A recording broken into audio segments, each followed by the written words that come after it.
To this point, finite relations have been used to motivate the relationship between elements of a relation and its inverse. Now, let's consider relations that include infinitely many points. Here are the guiding principles. For all points in S, a point A, B has a companion point B, A that is included in the graph of the inverse. The point A, B is reflected across the diagonal to the point B, A. All segments joining companion points are perpendicular to the diagonal y equals x. The graphs of curves can be inverted too, by swapping x for y and y for x, point by point, or in a formula, the inverse is created. So you can take this formula, switch x and y, and then you can solve this one for y again and figure out the formula for the inverse.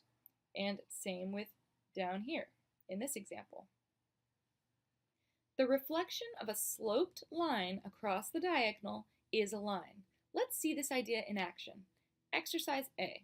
The red line through points -4, 0 and 0, 2 is given by this equation, x minus 2y equals -4. Its inverse is found by swapping x and y. This means that the equation of the blue line is y minus 2x equals -4. We've just swapped x and y. Notice that the red x was replaced by the blue y, and the red y was replaced by the blue x to create the inverse. Exercise B. On the grid, sketch the graph of the inverse.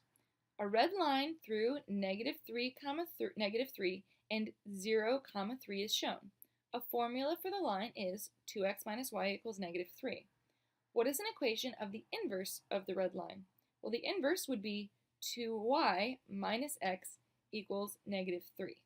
To sketch the inverse, we should map out these 3 points. So a point that's on the line y equals x will remain on that line. This point here is at 0, 3, so the inverse point will be at 3, 0. So we actually only need these 2 points to draw a line. Let's connect them with a blue line, like so, and we can extend this line that way. All right, so here is a sketch of the inverse line. And there we have it. We have our inverse line and our new equation. For functions composed of 2 segments, the inverse is created 1 segment at a time. On the grid, sketch the graph of the inverse. Is the red graph a function? Is its inverse the blue graph a function? All right, so first let's sketch the inverse. So let's take this point. This point is -5, 0. So the point 0, -5 will be its partner companion point. Here, so we have this point will remain the same because it's on the line of symmetry. So we can draw the line between those 2 points like that. I can just see that this point's going to be there, but let's go through it. So this point is -1, -2. Therefore, the point -2, -1, which is right here, is also on the inverse. All right, so we've drawn the first segment. Now let's draw the second segment. This point here is 2, 4. Therefore, the point 4, 2 will be on the inverse. And then we see that this point here is on the line of reflection, so that makes it easy. We can just connect this with that. All right, so we have our inverse function. Let me actually just make it blue real fast. All right, so let's answer the next questions. Is the red graph a function? Well, let's do the vertical line test to check. We have a vertical line, and we'll make that orange. So we're just looking at only the red graph right now. And we see the red graph does pass the vertical line test. So for each x value, there's only one y value. So yes, the red graph is a function. Is its inverse, the blue graph, a function? No, it's not. So it does pass the vertical line test here. However, right between here and here, it does not pass. For example, at the x value of -1, we have 2 points, here and here. So this is not a function because at the x value of -1, there are 2 different y values.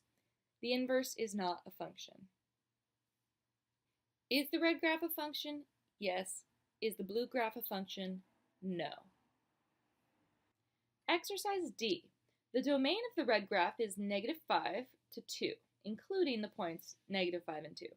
Therefore, the range of its inverse is -5 to 2, the same. We just switch x to y, and then it's the range of the inverse.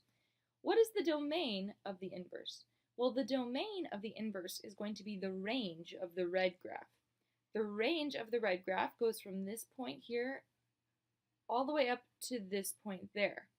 So the range of the red graph is -2 to 4. Therefore, the domain of the inverse will be -2 to 4. And as you can see right here with the blue graph, we go from -2 to 4. The graphs of curves can be inverted too. By swapping x for y and y for x, point by point, or in a formula, the inverse is realized. So here we have the graph, y equals x plus 1 squared. In there we have the inverse, x equals y plus 1 squared. Is the red graph a function of x? Yes, it is. This is just a regular function that we're used to. Y equals x plus 1 squared, where y is dependent on whatever x is. Is its inverse, the blue graph, a function of x? No, it's a function of y. Now x is dependent on whatever y is, so this would be no. While the red graph is a function of x, the blue graph is not. It's a function of y. Summary. The graphical properties of a relation and its inverse relation. By swapping x for y and y for x, point by point or in a formula, the inverse is formed. The graphs of a relation and its inverse are mirror images of each other across the diagonal line y equals x. The set of numbers in the domain of a relation is the same set of numbers in the range of its inverse relation. The set of numbers in the range of a relation is the same set of numbers in the domain of its inverse relation.